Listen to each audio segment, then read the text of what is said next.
আমরা আজকে টাঙ্গাইল জেলায় এসেছি, বাংলাদেশের ঐতিহ্যবাহী জেলা। এবং আমরা এসে এখানে একটা জিনিস প্রথমে মেনশন করতে চাই, বাংলাদেশে আমরা প্রায় প্রত্যেকটি জেলায় গিয়েছি, কিন্তু এত সুন্দর প্রেস ক্লাবের পরিবেশ বাংলাদেশের অন্য কোনো জেলায় আমাদের চোখে পড়েনি।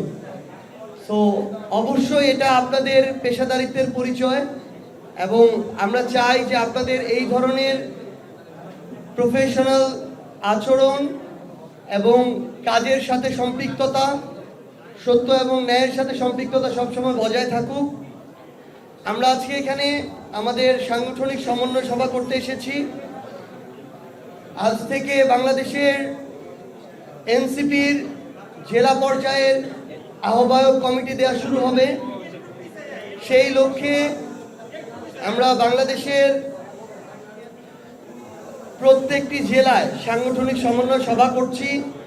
পরবর্তীতে উপজেলা, ইউনিয়ন এবং ওয়ার্ড পর্যায়ে আমরা খুব দ্রুত আমাদের আহ্বায়ক কমিটি গঠন করব।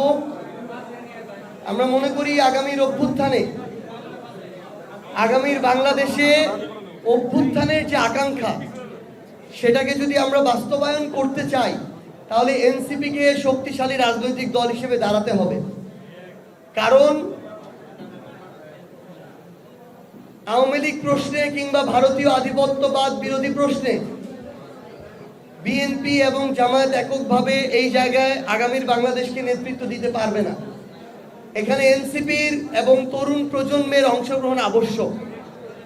সেই জায়গায় নির্বাচনকে সামনে রেখে হোক, নিজেদের সাংগঠনিক কাঠামোকে শক্তিশালী করার জন্য হোক, জেলা উপজেলা থেকে শুরু করে প্রত্যেকটি ইউনিটে আমাদের নেতা কর্মীদেরকে সুসংগঠিত করার জন্য হোক, আমরা এই সাংগঠনিক সমন্বয় সভাগুলো করছি।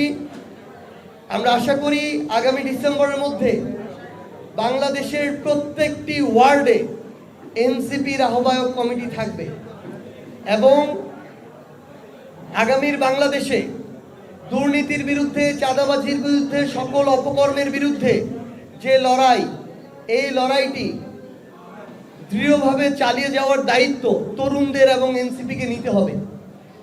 কারণ পুরনো রাজনৈতিক দলগুলো তাদের গতানুগতিক কালচার থেকে চেষ্টা করেও বের হতে পারছে না, বরং তারা দিনে দিনে ওই কালচারের ভিতরে আরো চলে যাচ্ছে। আমরা আমাদের জায়গা থেকে মনে করি ওই কালচারের ভিতরে থাকা তাদের ওই কালচার থেকে বের হয়ে আসা যতটা কঠিন, আমরা যারা আমাদের শুরু থেকে ওই কালচারের বিরুদ্ধে ফাইট করছি, ওই কালচারের বিরুদ্ধে দাঁড়িয়ে থাকা আমাদের জন্য তার চেয়ে সহজ। এবং আমরা আমাদের জায়গা থেকে এই লড়াইটা চালিয়ে যেতে চাই।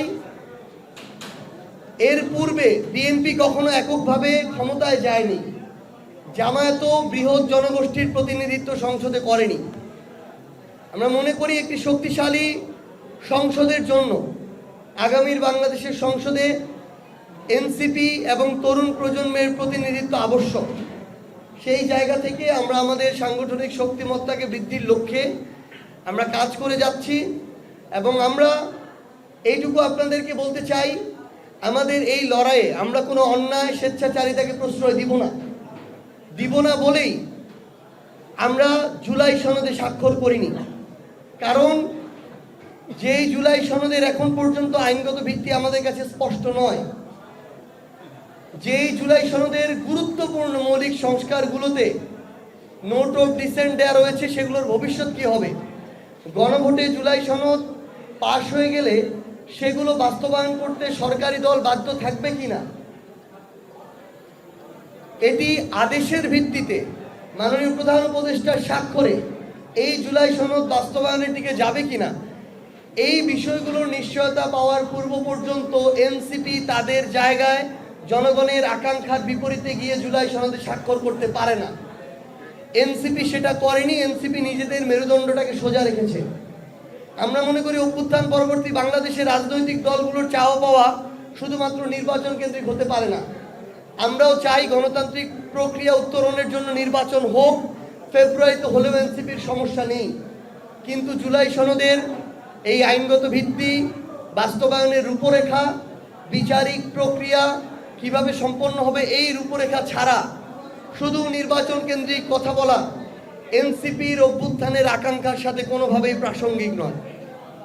পাশাপাশি অভ্যুত্থান পরবর্তী বাংলাদেশে কোনো প্রতিষ্ঠানের স্বেচ্ছাচারী আচরণ এনসিপি এবং এই তরুণ প্রজন্ম মেনে নিবে না। কোনো আইনগত বাধা না থাকা সত্ত্বেও যখন এনসিপিকে তাদের যে প্রতীক, যেটা আমরা চেয়েছিলাম শাপলা, সেটি দিতে নানা টালবাহানা করা হচ্ছে, বিভিন্ন অযৌক্তিক কারণ দেখানো হচ্ছে, তখন আমরা মনে করি যে রাজনৈতিক দল হিসেবে এবং অভ্যুত্থানের সামনের সারির নেতৃত্ব হিসেবে এনসিপি তাদের জায়গায় কোনো স্বেচ্ছাচারী আচরণকে প্রশ্রয় দিতে পারে না। আমরা স্পষ্ট করে বলেছি, যেহেতু কোনো আইনগত বাধা নেই, আমরা আমাদের জায়গা থেকে অবশ্যই মার্কা হিসেবে শাপলাকে এনসিপির জন্য চাই এবং শাপলা মার্কা নিয়েই এনসিপির আগামী সংসদে নির্বাচনে অংশগ্রহণ করবে।